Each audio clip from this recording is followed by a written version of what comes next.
नमस्कार दोस्तों, बेरोजगार जंक्शन में आपका स्वागत है। दोस्तों इस वीडियो में हम टॉप थ्री गवर्नमेंट जॉब के बारे में बताने वाले हैं। उसकी पूरी डिटेल्स बताएंगे, इसका सिलेबस भी बताएंगे, कितने पद हैं और इसमें क्या क्या डॉक्यूमेंट्स लगेंगे, ऑल टू ऑल मैं आपको इसमें क्लियर करूंगा। तो चलिए दोस्तों वीडियो को शुरू करते हैं।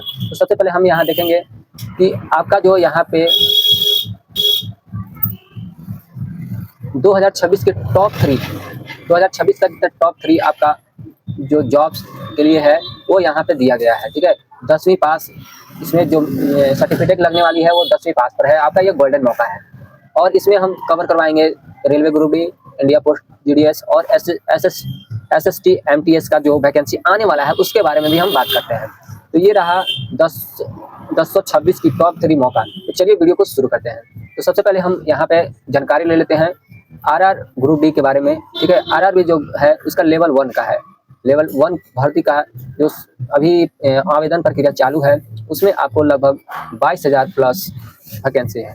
ठीक है, और आगे बात करते हैं कि इसमें आपको दोस्तों परीक्षा पैटर्न जो बात करते हैं उसमें आपको कंप्यूटर आधारित परीक्षा होगा, यानी सीबीटी पैटर्न में होगा, जो कि इसमें कह सकते हैं कि सिंगल स्टेज एग्जाम में आपका एग्जाम होगा।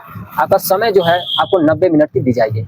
उसमें आपको कुल अंक यानी कि जो प्रश्न है 100 नंबर का रहेगा। ठीक है, और आगे हम बात करते हैं सिलेबस पर। ग्रुप डी का जो सिलेबस है उसका स्कोरिंग विषय गणित और रीजनिंग है, जिसमें मैथमेटिक्स में 25 नंबर आपको मिलेंगे।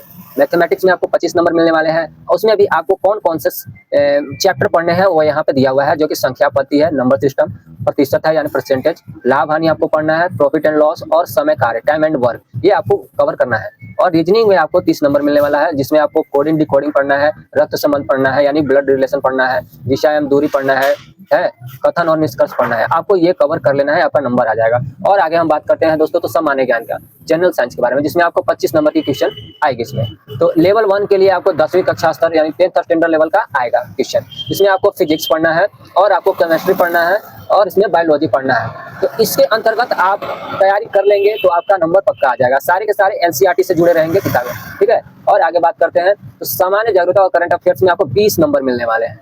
इसमें आपको फोकस क्या क्या करना है, आपको खेल कूद से रिलेटेड आपको पढ़ लेना है। उसके बाद विज्ञान और टेक्नोलॉजी के बारे में, साइंस और टेक्नोलॉजी के बारे में पढ़ लेना है। और साल भर की प्रमुख घटनाएं जो होता है वो आपको एक बार देख लेना है। इससे आपका जो सिलेबस पूरा हो जाएगा। पिछले 6 से 12 महीने के करंट अफेयर्स पर विशेष ध्यान दें, ये आपको बहुत ही ध्यान देना पड़ेगा। आगे बढ़ते हैं, फॉर्म भरने के लिए जरूरी डॉक्यूमेंट के बारे में बात कर लेते हैं हम लोग। तो सबसे पहले आपको नया पासपोर्ट साइज फोटो चाहिए, जो 6 महीना पुराना यानी 2 महीने पुराने फोटो होना चाहिए। ठीक है, 2 महीना पुराने नहीं, 2 महीना तक ही रहना चाहिए फोटो, उसके पुराना नहीं होना चाहिए। और उसका जो बैकग्राउंड होना चाहिए वो सफेद होना चाहिए। दूसरा नंबर में आता है हस्ताक्षर। सफेद कागज पर काले पेन से स्कैन किया हुआ हस्ताक्षर उस पर अपलोड करें। उसमें आपको लगेगा 10th का मार्कशीट लगेगा, या तो आपको उसमें सर्टिफिकेट नंबर डाल देनी है। जन्म तिथि और रोल नंबर के लिए वो बहुत ही ज्यादा जरूरी है। आधार कार्ड उसमें अपने पहचान के लिए लगा सकते हैं। जाति प्रमाण पत्र यानी कास्ट सर्टिफिकेट में आपको ओबीसी, SC ST केंद्र सरकार वाला इसमें फॉर्म चाहिए, जैसे कि NCL हो गया, और कई सारे कास्ट लोग के लिए क्या बोलते हैं EWS लगता है, तो वो सब अपना लगा सकते हैं। और पासबुक चाहिए, बैंक पासबुक। फीस रिफंड के लिए आपको IFSC कोड वाला अकाउंट वाला आपको पासबुक यहाँ अपलोड करना होता है। चलिए आगे बढ़ते हैं। अब हम बात करते हैं दूसरे नंबर में इंडिया पोस्ट है ना, GDS। दूसरी बड़ी भर्ती है ये 2026 का। कुल पद इसमें 28,000 प्लस है। आखिरी तारीख आपको 14 फरवरी है, तो जल्द ही आप अप्लाई करें। इसमें बात करते हैं दोस्तों तो चयन प्रक्रिया इसमें प्रोसेस, नो एग्जाम है, कोई एग्जाम नहीं होगा इसमें। और आपको यहाँ 10वीं का मेरिट लिस्ट इसमें लगेगा, अंक के अनुसार है। जिसका परसेंटेज ज्यादा होगा उसी को इसमें सेलेक्ट होगा, जिसे नंबर ज्यादा उसका सिलेक्शन पक्का, ये कहा गया है। फॉर्म भरने के लिए जरूरी डॉक्यूमेंट इसमें आपको दिखा दें तो आपको फोटो और हस्ताक्षर इसमें स्कैन किया हुआ लगेगा। 10वीं का मार्कशीट और है ना ग्रेड बिल्कुल सही होना चाहिए, तभी आपका इसमें सिलेक्शन होगा। फिर उसके बाद है कि कंप्यूटर का ज्ञान फॉर्म में भरा पूछा जाएगा, इसको भरना होगा। उसके बाद मोबाइल नंबर और ईमेल ID भरना होगा जो एक्टिव होना चाहिए। उसके बाद हम बात करते हैं जाति प्रमाण पत्र, कास्ट सर्टिफिकेट अगर लागू हो तो ही देंगे।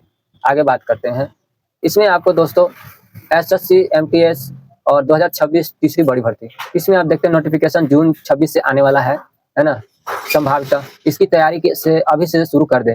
अगर अभी से शुरू करेंगे तो आगे चल के इसका परिणाम अच्छा होगा। SSC MTS exam pattern session 1 हम बात करते हैं। तो एग्जाम पैटर्न में आपको सिर्फ पास करना है यानी क्वालिफिकेशन करना है। मैथ आपको मिलेंगे 20 नंबर का, उसमें आपको रीजनिंग मिलेगा 20 नंबर का, है ना, इसमें कोई नेगेटिव मार्क्स नहीं होगा, ये आपको पहले से जानकारी हो जाना चाहिए। अब बात करते हैं आगे सेशन 2 का, मेरिट इसी से बनेगी। क्या क्या है भाई इसमें? सामान्य जागरूकता है, यानी कि 25 नंबर जो आपको मिलने वाला है, सामान्य ज्ञान से मिलना है। उसके बाद अंग्रेजी में आपको 25 नंबर मिलना है।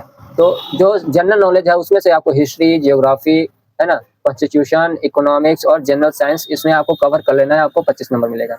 और इंग्लिश में आपको ग्रामर, वोकेबुलरी, एंटोनिम्स, सिनोनिम्स पढ़ना है और कॉम्प्रिहेंशन पढ़ना है। इसमें आपका मेरिट आपका लग जाएगा। आगे बात करते हैं आपको फॉर्म भरने के लिए जरूरी डॉक्यूमेंट्स। इसमें दोस्तों आपको लाइव फोटो लगेगी, है ना, वेबकैम या मोबाइल से तुरंत खींची गई, और उसमें आपको हस्ताक्षर देना होगा, और 10वीं का मार्कशीट, सर्टिफिकेट आपको देना होगा, जिसमें रोल नंबर और पासिंग ईयर के लिए इसमें जाना जाएगा। और आपको Aadhaar card, voter card, ID proof में ले जाना है, और आपको जाति प्रमाण पत्र इसमें देना है, जाति प्रमाण पत्र आपको देना है इसमें। और आगे बात करते हैं हम लोग 10वीं पास की 3 सबसे बड़ी सरकारी नौकरियां एक नज़र में। तब हमने बात कर लिया रेलवे ग्रुप डी के बारे में, और इंडियन पोस्ट जीडीएस के बारे में, और एसएससी एमटीएस के बारे में, जो कि जून से आने वाला है। सवाल है कि आप इनमें से किसकी